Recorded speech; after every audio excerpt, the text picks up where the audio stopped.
Karibuni watu wote katika mlolongo wa masomo yetu yanayohusiana na afya. Katika masomo tuliyoanza nayo, tulianza na masomo yanayohusiana na fisiolojia pamoja na masomo na sehemu baadhi ya vipengele katika lishe. Leo tunasoma pia katika kipengele kingine ya masomo haya ya afya, kipengele kinachohusiana na magonjwa. Kipengele ambacho ni muhimu sana kueleweka miongoni mwetu, maana katika hali nyingi tunakutana na magonjwa. Katika sehemu ya leo tutaangalia hali ambazo zinaambatana na ugonjwa, ambazo hali hizi ni kawaida kumpata mwanadamu awaye yote katika harakati ya ugonjwa unapokuwepo mwilini au ugonjwa unapotoka mwilini. Hali hizo ziko chache, lakini miongoni mwa hali hizo ni maumivu, ni mwako, msongamano wa damu na kushuka kwa kiwango cha utendaji wa viungo vya uhai ambao tunaita depression. Katika kipengele ambacho ni cha muhimu sana, tutaanza na maumivu ambayo yanaitwa pain. Maumivu kama yanavyoitwa huwa yanaambatana na magonjwa ya aina nyingi. Na ugonjwa wote huwa unaambatana na maumivu. Basi maumivu yanakuwa ni kitu ambacho tunaita sentinel.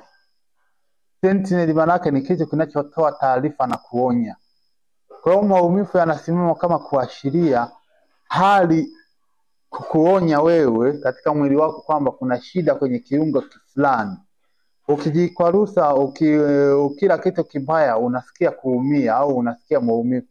Inakuwa ni taarifa kwamba katika eneo husika kuna shida fulani, kuna kidonda, kuna jipu au kuna kitu kipya kimeingia kwenye mwili ambacho hakiambatani na utendaji wa mwili. Hayo ndiyo maumivu ambayo jina la sentinel limesimama.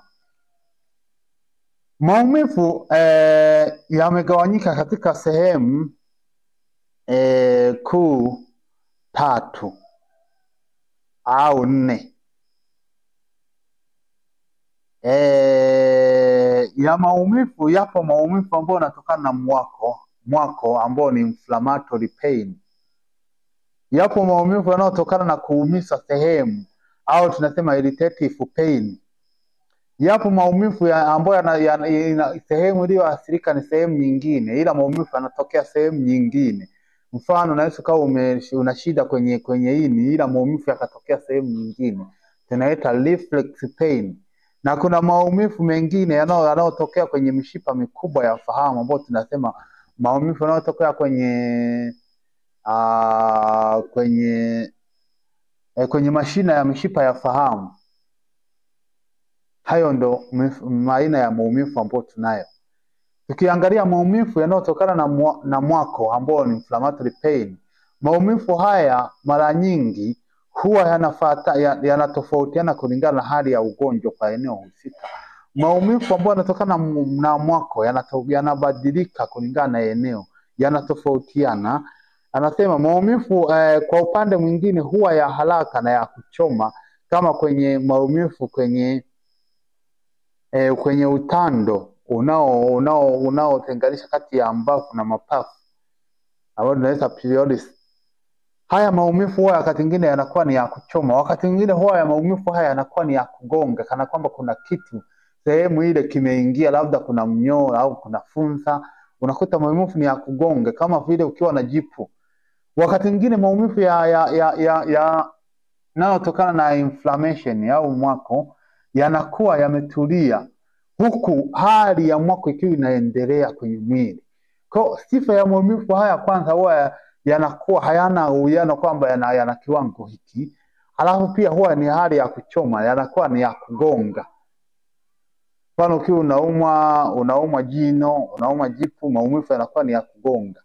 Maumivu haya huwa yanatokea katika sehemu ambapo kunakuwa na mwako. Uwe mwako ambao unakuwa ni wa hali ya ndogo au hali kubwa, inakuwa na sehemu hiyo.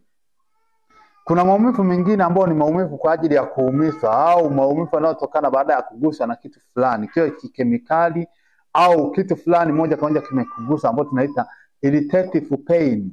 Maumivu haya yanatokana na kuumizwa kwa mishipa ya fahamu. Haya maumivu yanatokana na kuumizwa.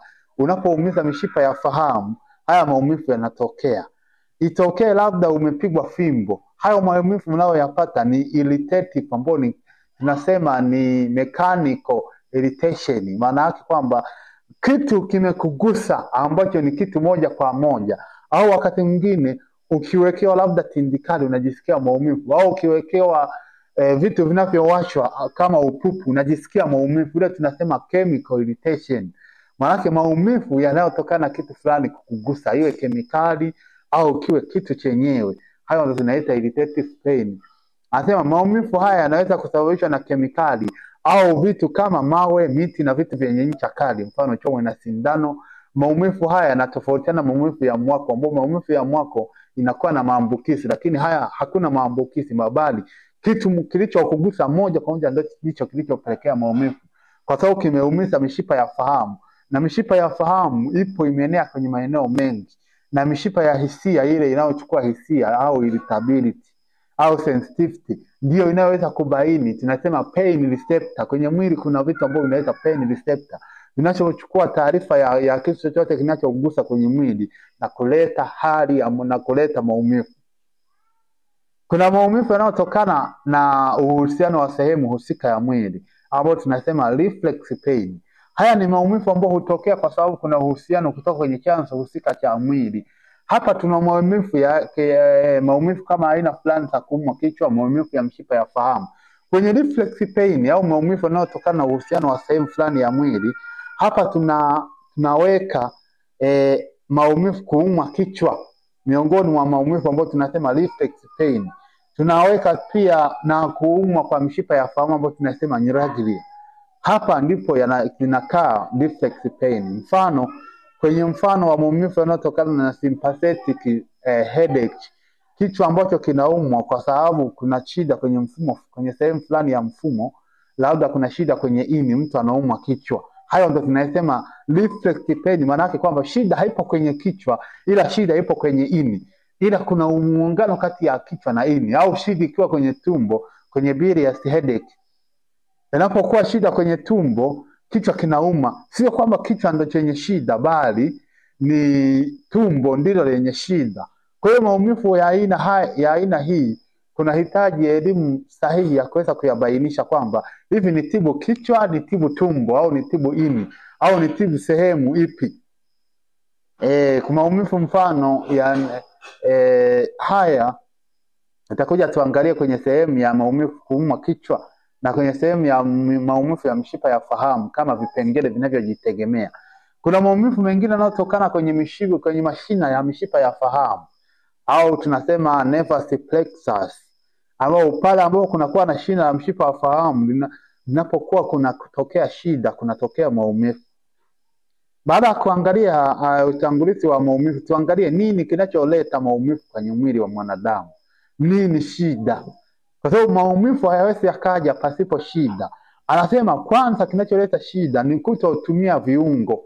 Unaposhindwa kutumia kiungo katika hali nzuri, kunatokea maumivu. Moja ya viungo ambao usipovitumia panatokea maumivu ni misuli. Misuli, usipokuwa unafanya mazoezi ya viungo, unapokuwa umekaa kilegevu, umekaa miaka mingi, umelala kitandani, umekuwa mtu goigoi au kwa sababu ya ugonjwa, misuli pale unapoanza kuitumia, misuli inaanza kuuma. Sio kwa sababu kuna reflex pain au kuna irritative pain au kuna inflammatory pain, bali ule kulishwa kwa mishipa ya fahamu kumekosekana. Yaona kunatokea maumivu kwa sababu mazoezi, mijongeo ya misuli inaleta mishipa ya fahamu kupata lishe. Hivyo kwenye kitabu kinachoitwa Life and Health PHJ Julai 1, 1997 anasema kutotumika huzofisha kiungo ambacho hakipati mazoezi. Pale viungo hivyo vinapotumika, maumivu na kuchoka huhisiwa, sababu misuli imekuwa dhaifu.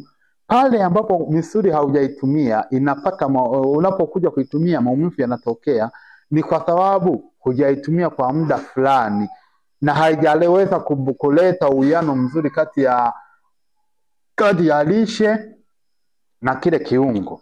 Kwenye Chancellor Health ukurasa wa 200 aya ya kwanza anasema sio sera nzuri kuacha kuitumia misuli fulani kwa sababu maumivu huhisiwa endapo ikifanyishwa mazoezi. Maumivu mara kwa mara husababishwa na jitihada za maumbile kujipa maisha na nguvu kwa sehemu hizo ambazo kidogo zimefupishwa maisha kutokana na kutokutumika. Kwa hiyo wakati mwingine maumivu tunayaita sentineli, yanakuonya, yanakupa kwamba hujatumia kiungo fulani. Yaani misuli unapokuwa umeiacha muda mrefu hujaitumia, maumivu yanatokea kwa sababu mwili unakuonyesha kwamba haujautendea haki. Unakupa kwamba sisi kikawaida kama misuli tulipaswa kutumika. Na maumivu yanakuwa ni jitihada za mwili kujipa maisha. Kwa hiyo wakati mwingine ukiacha kwamba tafasiri ya maumivu kwamba ni kitu kinachokuonya kwamba kuna shida fulani, wakati mwingine ni jitihada ya mwili kujiponya ndipo kunatokea maumivu. Kwa hiyo kwa upande wa misuli inapokuwa imeumia ni sehemu, unapokuwa umeitumia ni sehemu ya misuli kujiponya. Hiyo ni sababu ya kwanza ya kuwa na maumivu. Sababu ya pili ya kuwa na maumivu ni kula kupita kawaida. Kula kupita kawaida inaleta maumivu ya kichwa na inaleta pia maumivu ya tumbo. Na hii ni kwa sababu kunatokea msongamano wa ile tumbo linapokuwa limejaza chakula kupita kawaida. Linasababisha ile mishipa ya damu iliyopo tumboni na banwa. Inapobanwa kichwani pa damu inakuwa nyingi. Inasababisha na msongamano wa damu kichwani na hicho kupelekea mtu kupata hali ya kuumwa kichwa. Na wakati mwingine sumu inajaa kwenye mwili inayoenda kuleta maumivu mbalimbali kama maumivu ya mishipa ya fahamu kwa sababu sumu imesongamana mwilini. Kitu kingine kinachopelekea maumivu ni chakula duni. Chakula duni kinapelekea maumivu. Anasema vyakula ambavyo yafaa kuchaguliwa kwa matumizi ni vile tu ambavyo vinahitajika katika kujenga mwili. Maana yake si kwamba inatupasa kuchagua chakula kwa ajili ya utamu wake. Tamaa ya chakula ya watu wengi imepotoka kwa ajili ya desturi mbaya za kula. Mara nyingi hutamani chakula kinachosofisha mwili na kuleta udhaifu badala ya nguvu. Anasema si lazima tuongozwe na desturi za kikabila. Maradhi mengi na maumivu yanayoenea pote duniani hutokana na makosa ya wanadamu katika kuchagua vyakula. Ni Ministry of Healing ukurasa wa 295 aya ya pili. Mara nyingi maumivu na maradhi mengi ambayo yapo duniani yanatokana na watu kuwa na makosa katika kuchagua chakula. Kuna maumivu wakati mwingine yanapelekewa na kutumia madawa ya viwandani ambayo tunaita drugs au pharmaceutical drugs. Ukisoma kwenye How to Live ukurasa wa 61 anasema matumizi ya madawa ya viwandani nayo huchangia ini kuathirika. Neno lasema magonjwa yaliyotibiwa na madawa ya viwandani yanaweza kupotea, lakini huonekana katika hali mpya kama vile magonjwa ya ngozi, vidonda, magonjwa ya maumivu katika viungo vya mwili na wakati mwingine katika hali hatarishi. Ini, moyo na ubongo mara kwa mara huathiriwa na madawa na mara nyingi viungo hivi hulemewa na ugonjwa. Kwa hiyo wakati mwingine desturi ya kuendekeza kutumia madawa ya viwandani ndio wengi ni wahanga wa maumivu ambao wanatumia madawa ya viwandani ambao wanapewa hospitalini na wanapewa sehemu mbalimbali. Wengi ni wahanga wa maumivu kwa sababu sio haya madawa hayapatani na mwili kwa asilia. Na sio kwamba yapo kwenye mpango wa Mungu kwamba watu wa Mungu walipangwa watumie madawa haya katika kutibu, bali kwa sababu ya uasi ndio watu wanatumia madawa hayo, lakini Mungu hakupanga iwe hivyo. Mungu alipanga kutumia njia nyepesi tukiambatanisha na imani katika kuponya magonjwa, na alituonya alitamani tuwe waaminifu zaidi kuliko tunavyopaswa kuwa waaminifu. Kungetuondolea magonjwa mengi na maumivu mengi ambao yanawakumba watu wengi. Sababu nyingine ya maumivu ni ajali. Kuna wakati unaweza ukawa umepata ajali, umejigonga na jiwe, ulikuwa unalima ukajikata jembe.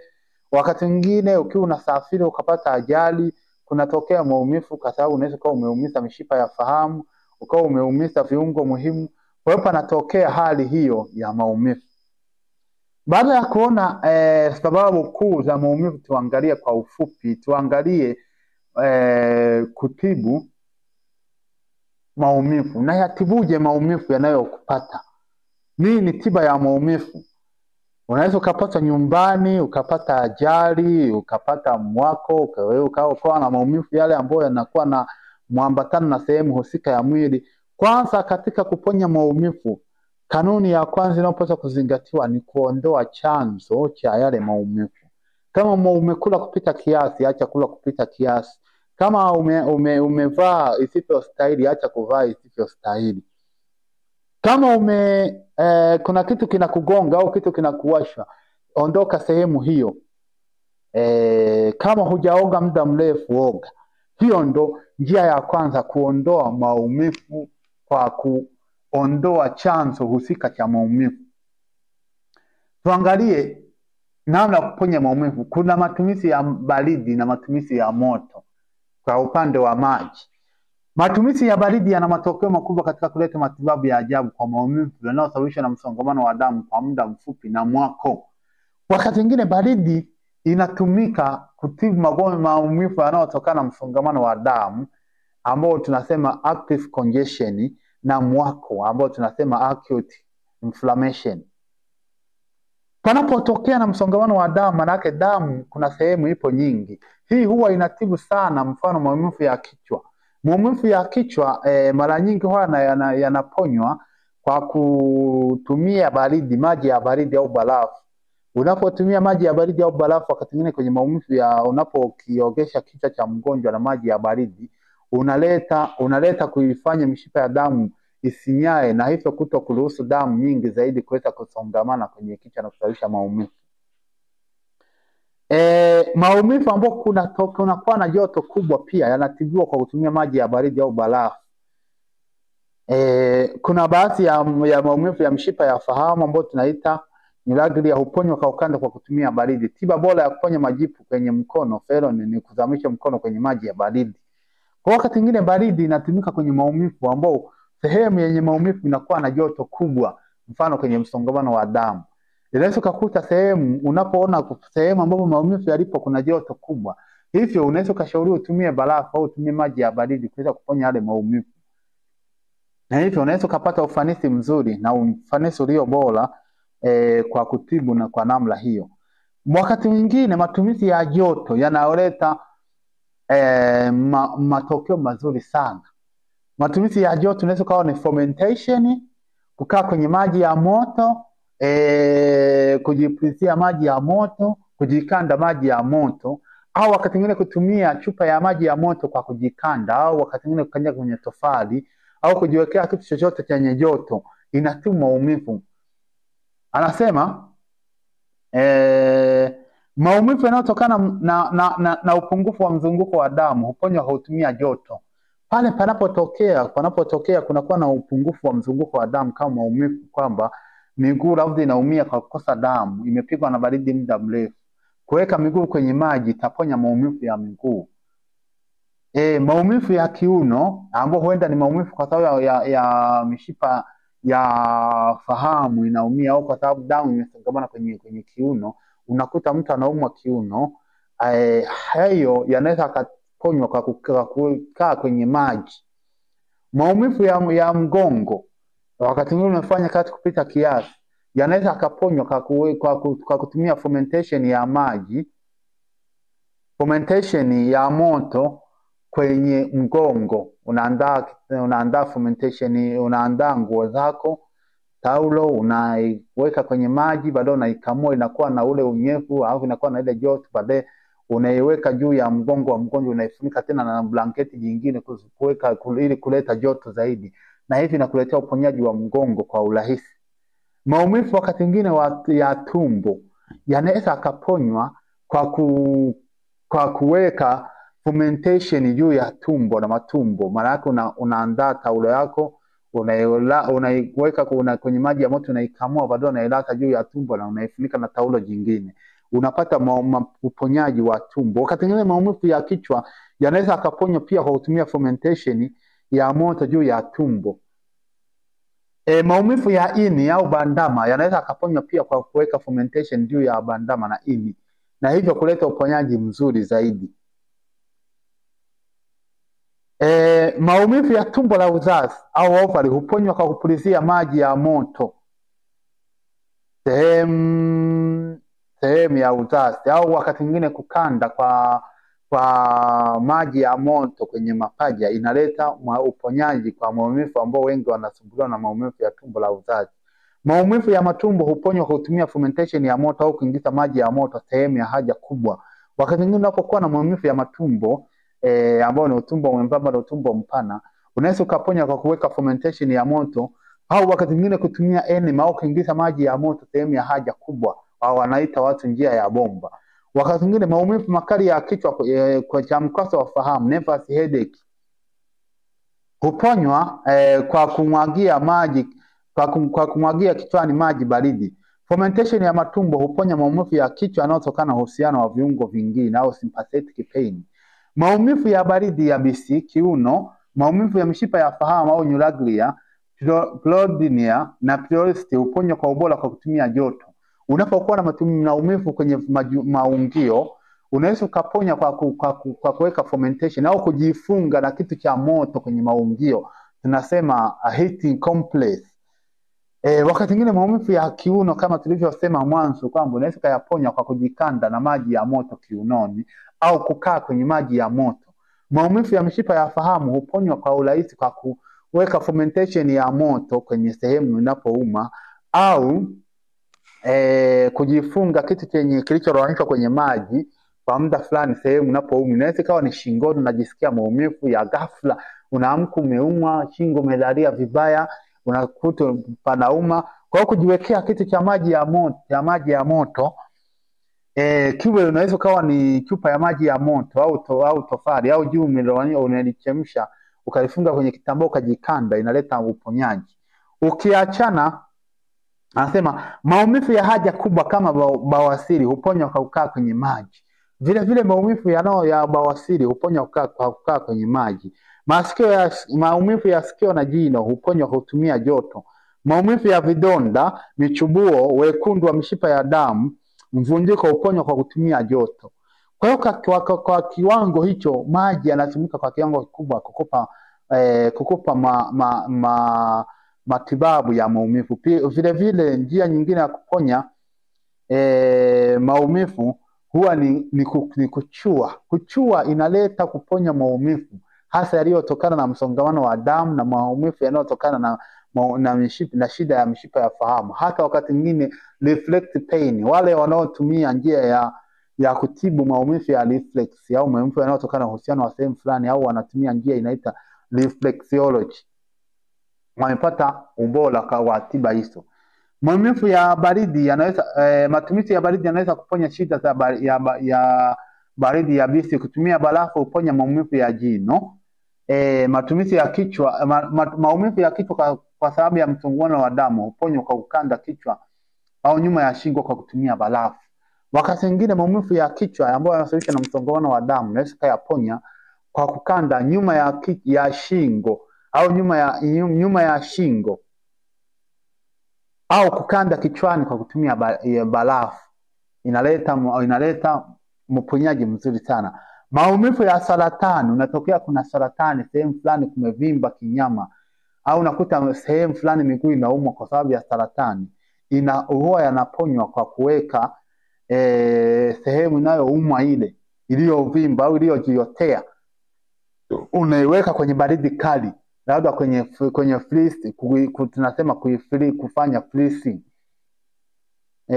Tunaangalia njia nyingine ya kutibu maumivu ni kutumia umeme. Umeme una manufaa makubwa kwenye kuponya. Anasema umeme una sehemu muhimu sana katika matibabu ya maumivu.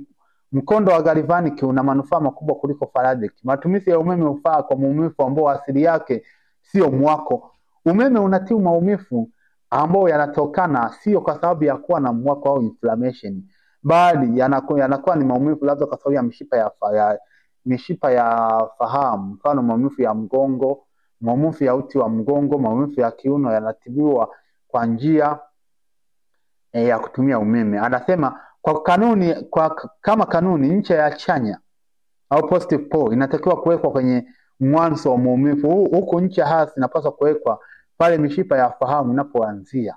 Kama unatumia umeme na unatumia umeme wa galvanic, hapa madake ncha ya umeme ile ya ncha ya chanya inawekwa pale maumivu yalipo. Kama ni kwenye mgongo unaweka ncha ya chanya.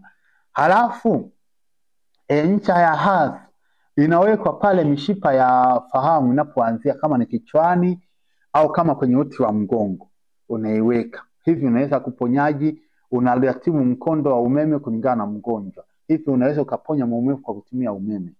Njia nyingine ya kuponya ni kusugua. Njia ambayo hii ni njia inayoleta, ni njia mojawapo ya kuchua. Kusugua huleta uponyaji wa maumivu ya muda mfupi. Hii huponya maumivu ya kichwa. Wakati mwingine unaweza kuwa unajisikia kuumwa kichwa, kusugua kichwa ambayo ni massage inaweza kuleta uponyaji. Maumivu ya maungio kwenye joint inaleta uponyaji kwa kusugua. Maumivu ya baridi yabisi, maumivu ya mishipa ya fahamu huponya kutumia njia ya kusugua. Kugonga kichwani huleta uponyaji wa kichwa kinachosababishwa na mkasa wa fahamu au nervous headache. Kwa hiyo hizo ni njia mojawapo za kuchua. Njia nyingine ya kuleta maumivu ni kupumzika. Wakati mwingine maumivu na baada labda ya upasuaji au maumivu baada ya kufanya kazi ngumu yanaletwa na uponyaji ambao tunaita rest cure, au kupumzika kunaleta kuponya mwili. Hata ndio ana Mungu alituwekea Sabato kama siku ya kupumzika na kuweka mwili katika hali nzuri ili ulete uponyaji. Katika namna hii tunapata uponyaji wa ajabu pale tunapokuwa unaweza kulala unaumwa kichwa, unaumwa labda mgongo au mwili wote unauma, unapoamka maumivu yamepotea. Ni njia ambayo ya asili ambayo Mungu ameweka kwa ajili ya kuponya maumivu ya mwanadamu. Wengi wamepata manufaa kwa kupona kwa kutumia njia ya kupumzika. Kwa hiyo unapokuwa unajihisi maumivu labda ya mguu, mkono, upende kutulia na kupumzika, utapata mponyaji wa ajabu. Lishe pia huleta uponyaji. Lishe nzuri huponywa. Kulishe, tunaposema lishe manake ni kujiepusha na chakula kile ambacho kinazuru kwa namna fulani, au chakula fulani ambacho kinachangia maumivu, au kutumia chakula ambacho kinaleta hali ya kuponya. Kujiepusha na baadhi ya nakala za vyakula huleta uponyaji wa maumivu. Kujiepusha na nyama huleta uponyaji wa maumivu ya kichwa. Kwa hiyo kujiepusha na chakula na utumiaji wa nyama huleta uponyaji wa kichwa na maumivu ya mshipa ya fahamu. Pumu na empasma huponywa kwa kujiepusha na vyakula vya sukari.